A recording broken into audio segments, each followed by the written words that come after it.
Hi guys, good morning. Welcome to 2020. This is my first video for 2020. There's no better way to start the day, the year, the decade than to take pearls of wisdom from one of tennis's greatest living legends, Roger Federer.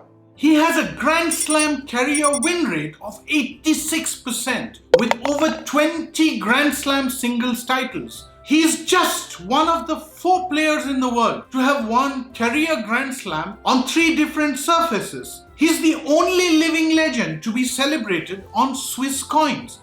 But what's more remarkable is that Roger Federer is loved and respected outside the court as much as inside and shares several lessons that can make you much more productive and can get your career into an overdrive. Are you ready to learn? We'll cover 8 extraordinary lessons in productivity as explained by Roger Federer himself. But before that, if you want more confidence, more success or motivation, click here to subscribe to my channel and hit the bell icon. That would be most appreciated.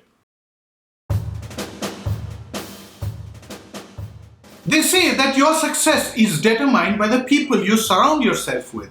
The team is very important in any aspect of your life.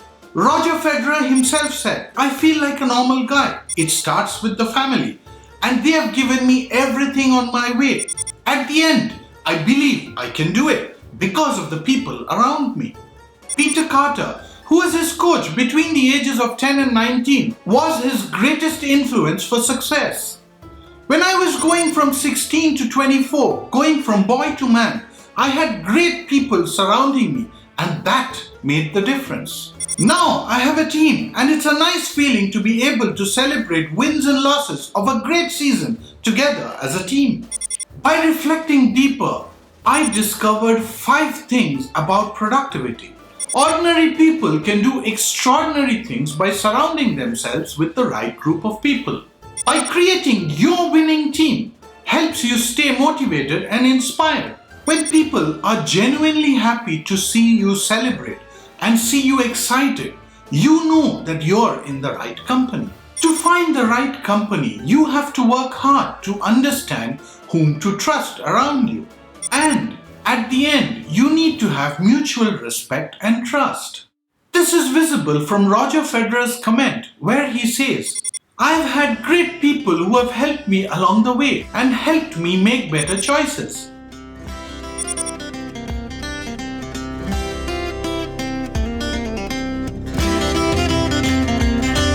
Choose something that makes you happy and excited. We're not talking here about money or success, but the pure pleasure and the adrenaline rush of winning. Roger Federer once said, "At 12, I had to take the decision of whether it's going to be soccer or tennis.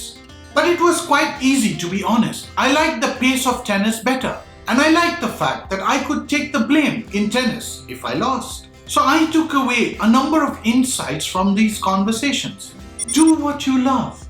Make sure that it means quite a lot to you. This will get you further down the road than doing something you hate to do. Taking ownership is a powerful decision that shapes your career. The hunger to win is extremely powerful. Many a time he uses the phrase, "I am so hoping to win that break point," amplifying the passion. Amongst the characteristics to win, you need an extremely strong mindset and be physically strong.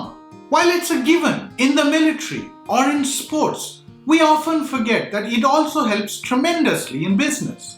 Just like you exercise for your health, your mindset needs a strong exercise regimen to keep you in the offense. In his own words, Roger Federer said, "You need to have a fire burning to achieve big things. Very aggressive, but very respectful in the tennis court. After a point in time, statistics urge you to push yourself further. I have questioned my performance even in the best of times to push myself further. Pressure actually made me play better tennis. At the end of the day, I ask myself on how successful I can be, and my confidence is what helps me go ahead. Hearing criticism from people you trust and reflecting and actioning upon it is important. Roger Federer recognized very early that in order to go forward, you need to improve, and staying the same meant going backwards. He amplified this when he said, "While others were focused on how not to fail, I was focused on how to win." One of the main characteristics that separates elite athletes from the rest is to develop a growth mindset. The elite athlete tries to work harder every day. They compete in practice and in the real game. In Roger Federer's own words, sports is a great teacher about winning and losing. Roger Federer explains the clarity you need to have in your mind on what you need to do and what you want to achieve.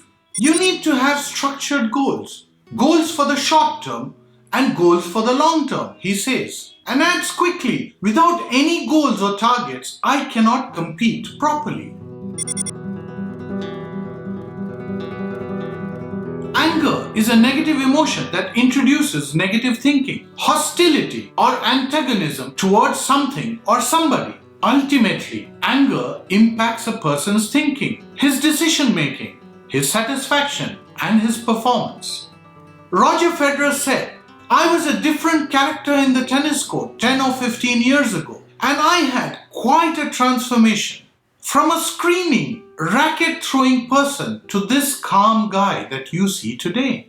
As Roger spent more time with his coach, Peter Carter, he was able to see as to how much his wasted energy affected his personal performance, which led to Roger Federer's turn for the better. In his own words, "The change allowed me to accept mistakes and to resolve to myself to improve the next time I hit the shot." Beyond the game, Peter influenced Roger's strong character to becoming gracious, polite, and reining in on his emotions. Roger Federer also says in his own words what matters at the end of the day. "At the end, it was on myself, and I had to talk myself into calming down. So I gained a deep insight that this is not from anger alone, but from other emotions as well, like depression or sadness. These can affect you to think negatively, where your own mind starts to play tricks on you, and you let the outside storm into your head." Successful people deal with failure by just accepting it. They also cry like the rest of the world. Failure gets people thinking and worried. When you accept failure, you accept the fact that you're a mere mortal. In Roger Federer's own words, it's very important to move on. Losses make you stronger, and it's important to learn out of those mistakes. I'm more focused on my game than what people have to say about me. He also goes on to explain, when a light goes off in your head and you say to yourself, "I understand now what I need to improve," that marks the turning point. In one such TV interview, Roger Federer says, "In Miami, I didn't bring the trophy back, and for my children, it felt like I went to practice. So I came back and made a pillow fight." You can really understand how he has managed to cross that difficult hurdle. He also mentioned how his loss at the 2003 French Open was a pivotal moment and helped him make the change necessary to win the Wimbledon in the same year. Roger Federer's insights into his mind says a lot. The real failure is in not trying or not learning from it. Failure, like an injury, can create a fog in your head. The lesson from Roger Federer himself is to step away and come back stronger to be judged again. Failure gets you to doubt yourself. The best way to come back stronger is to get fit and come back with lesser expectations of yourself. Support from family and friends is what becomes helpful at this time. Fair competition is extraordinarily healthy with the ability to get the best out of you and to make you improve. I liked Roger Federer's quotes on the subject. "I tell my children how good the other players are. These guys are unbelievable. but they see it as an extended family. I see a good balance and I like it that way. We appreciate that the other person exists and plays so well because it's what brings out the best of you. We have played many times against each other and seen the fair play, and that tends to get people to respect each other.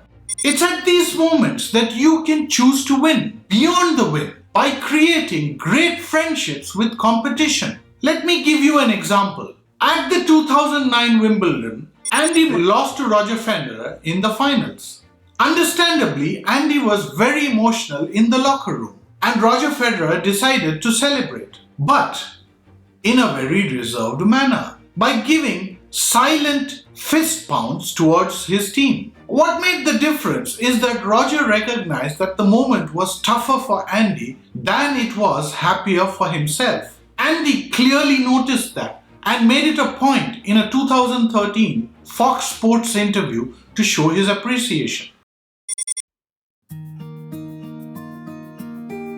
Being a celebrity and his mother being a South African allowed Roger Federer to be inspired and stay connected to the African subcontinent. He contributed towards several social causes there, especially the ones related to kids. He also does several kids clinics around tennis. But a remark he made around this lesson is, if I see a kid that is thinking, sad or off on the side and doesn't feel integrated, I want to bring that person in and feel that they are a part of this experience. Teams are about human beings, and over 50% of the world is made up of introverts who have also gone on to become extraordinarily successful people like Bill Gates or Warren Buffett. The ability to nurture them, especially in their formative years, can make a significant difference on how they succeed. When I realized that most people don't get to attend school like I did in Switzerland, where it is considered pretty normal, I felt that it's the right thing to do. Helping people is not about just giving money, but participating in their lives to integrate them with the experiences. At this moment, I have to go back to the concept of Ikigai, that's pronounced Ikigai. That means a reason for being. This is a combination of 4 things that drive personal happiness. Do things that you love. Do things that you're good at. Do things that help you make a living. Do things that the world needs. By combining all of these 4, Roger Federer is able to reach his own Ikigai. The interesting point about Ikigai is the driver to happiness. Happiness in turn boosts productivity and the cycle goes on. The question is, are you willing to commit to it? To watch other videos on the channel, click here.